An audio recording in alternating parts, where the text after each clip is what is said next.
दिया कितना पवित्र शब्द है। वैसे तो कई नाम हैं, दीप, दीपक, निराजन, कहीं कहीं से सामयिकी भी कहा जाता है। लेकिन दीप शब्द का सबसे प्यारा उच्चारण यदि कोई करता है तो वह है दिया। मैं कभी कभी सोचता हूं, ये दिया किसने दिया, किसको दिया, कब दिया, क्यों दिया, कितना दिया, है क्या दिया? दिया शब्द भारतीय संस्कृति में किसी भाषा को मोहताज नहीं है। मैं भारत के लगभग 22 से 23 प्रदेशों में घूमा हूं और इतने ही विश्व के अलग अलग 20-22 देशों में गया, विदेशों में गया। लेकिन कहीं कहीं अलग भाषा होने के बाद भी दिया शब्द का प्रचलन है। और भारत में तो कन्नड़, मराठी, मलयालम, गुजराती, राजस्थानी, हरियाणवी, मैथिली, अवधी, बांदी, बुंदेलखंडी, छत्तीसगढ़ी, भोजपुरी, बिहारी, आप जिस भाषा में जाएं दिया शब्द आपको मिल जाएगा। संभवतः इसलिए क्योंकि अलग अलग भाषा में दिया का अलग अलग नाम है, लेकिन दिया शब्द सबको प्रभावित करता है। सोचिए, दिया बोलने में, सुनने में अच्छा लगता है, तो फिर आपने किसी को कुछ दिया? सोचिए, दिया क्यों दिया? और आपने किसी को नहीं दिया तो आप कैसे बनेंगे जलता हुआ दिया? अस्तु, हमारे पुरुषोत्तम अग्रवाल जी के द्वारा आज इसी विषय पर जिज्ञासा रखी गई। बहुत अच्छा लगा। मंदिरों में दीप का क्या महत्व? वैसे तो कहा गया कि हस्ति दंत बिना, पंछी पंख बिना, मंदिर दीप बिना, बिनु हरि नाम नर, तेरा जीवन ऐसा है जैसे मंदिर दिया के बिना हो, दीप के बिना हो। दीपक के लिए कई प्रकार के उदाहरण दिए गए। हमारे महाकाव्यों में दीप की स्तुति यदा कदा हर जगह है। सबसे प्रसिद्ध और संस्कृत वांग्मय में, वैदिक वांग्मय में कहा गया, शुभम करोति कल्याणम आरोग्यम सुख संपदाम शत्रु बुद्धि विनाशाय दीप ज्योति नमोस्तुते। और माँ भगवती के सतचंडी में माता भगवती का रूप भी कहा गया, या देवी सर्वभूतेषु ज्योति रूपेण संस्थिता नमस्तस्यै नमस्तस्यै नमस्तस्यै नमो नमः। अस्तो माँ सदगमया तमसो माँ ज्योतिर्गमया।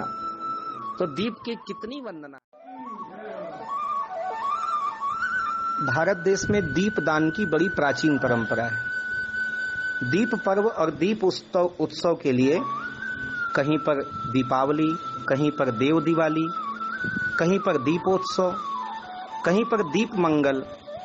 और इतना ही नहीं, भारत के बाहर भी विभिन्न देशों में दीप पर्व को बहुत अच्छे ढंग से मनाया जाता है। दीप जहां एक ओर प्रकाश का प्रतीक है, वहीं दूसरी ओर ज्ञान का प्रतीक है। आज के समय में दीप के स्थान पर लोग बल्ब लगाते हैं, लाइट जलाते हैं और कई प्रकार के प्रकरण किया जाता है। लेकिन उसके बाद भी महत्व केवल दीप का है। मैं आज इस विषय पर प्रकाश डालते हुए यह भी कहूंगा कि दीप कैसे जलाना चाहिए, किस दिशा की ओर करके जलाना चाहिए और किन मुहूर्त पर और किन विषयों पर दीप का विशेष महत्व बढ़ जाता है, इसका थोड़ा सा विचार हमें आज करना पड़ेगा। श्री पुरुषोत्तम अग्रवाल जी ने यह विषय तो लिया, लेकिन इस विषय के साथ बहुत से लोगों का जो भाव है वो बनेगा और बहुत लोगों को उसकी जानकारी भी मिलेगी। उपसंहार, इस विषय पर 3 बातें कहते हुए अपने विचारों को विश्राम दूं। सबसे पहला, मोम का दीप जलाना, तेल का दीप जलाना, अलग अलग तेलों से दीप जलाना, बाजार में मिलने वाले घी से दीप जलाना। यदि दीप का विशेष महत्व आपको प्राप्त करना है तो पवित्र भारतीय नस्ल की गौ माता के घी से एक दीप प्रतिदिन अपने घर में जलाइए। ये जहां एक और आपके घर के वातावरण को प्राणवायु से भरेगा, आपको ऑक्सीजन प्रदान करेगा, साथ ही दिल को सुकून मिलेगा, आपके मन को शांति मिलेगी और जो भी हमारे घर में दैवीय तत्व हैं उनको भी उसके उष्णा से, उसके ज्योति से आनंद मिलेगा, वो वहां पर वास करेंगे। लक्ष्मी वसती व सुदीर्घ दीप्ते घृतो वाम त्वदा, यह एक छोटा सा मंत्र है कठोपनिषद का। लक्ष्मी का वास उस घर में होता है जहां प्रतिदिन गाय के घी का दीप जलाया जाता हो। मैं कई बार माताओं बहनों से कहता हूं कि घर में भोजन के लिए घी रखना जरूरी है, तो इसी तरह थोड़ा सा घी होना चाहिए। दिया भर के ना जलाएं तो एक फूल बत्ती जरूर घी का आरती के रूप में हो या दीप के रूप में हो जलाना चाहिए। दीप की दिशा उत्तर की ओर और पूर्व की ओर सदा होनी चाहिए। हमारे यहाँ शुक्ल वर्णी और कृष्ण वर्णी दो मार्ग हैं। शुक्ल वर्णी अर्थात उजाले की ओर चलना, कृष्ण वर्णी अर्थात अंधेरे की ओर चलना।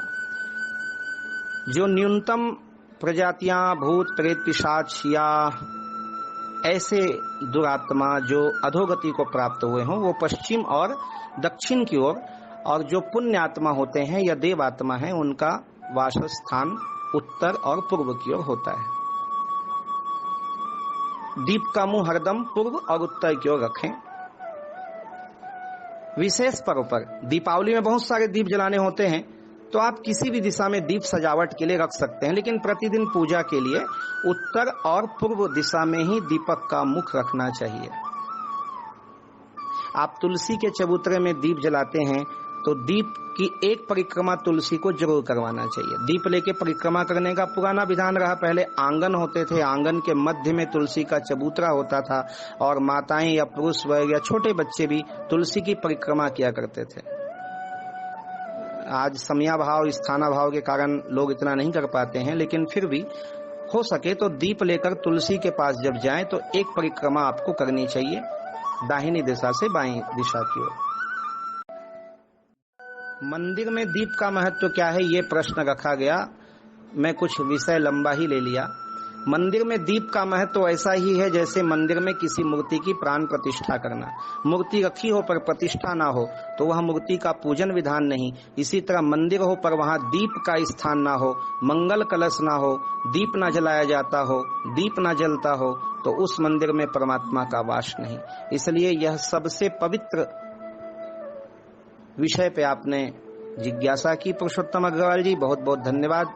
और ग्रुप में जितने भी हैं सबसे चाहूंगा पुनः वही विषय, क्या आपने किसी को कुछ दिया? और यदि आपने किसी को कुछ नहीं दिया तो आपका जीवन कैसे बनेगा? दिया कितना प्यारा नाम है दिया। जिसने जगत को खुद जल के उजाला दिया उसे कहते हैं दिया। स्थित है पाटेश्वर धाम, जहां विश्व का अद्वितीय मां कौशल्या जन्मभूमि मंदिर निर्माण एवं 10,000 गायों के लिए श्री हनुमान नंदीशाला गौ अभ्यारण्य की स्थापना की जा रही है। श्री पाटेश्वर धाम के आध्यात्मिक, धार्मिक एवं नित्य नवीन जानकारियों से जुड़ने के लिए हमारे YouTube चैनल राम बालक दास को सब्सक्राइब करें एवं घंटी का बटन दबाएं। जय सिया राम, जय गौ माता, जय गोपाल।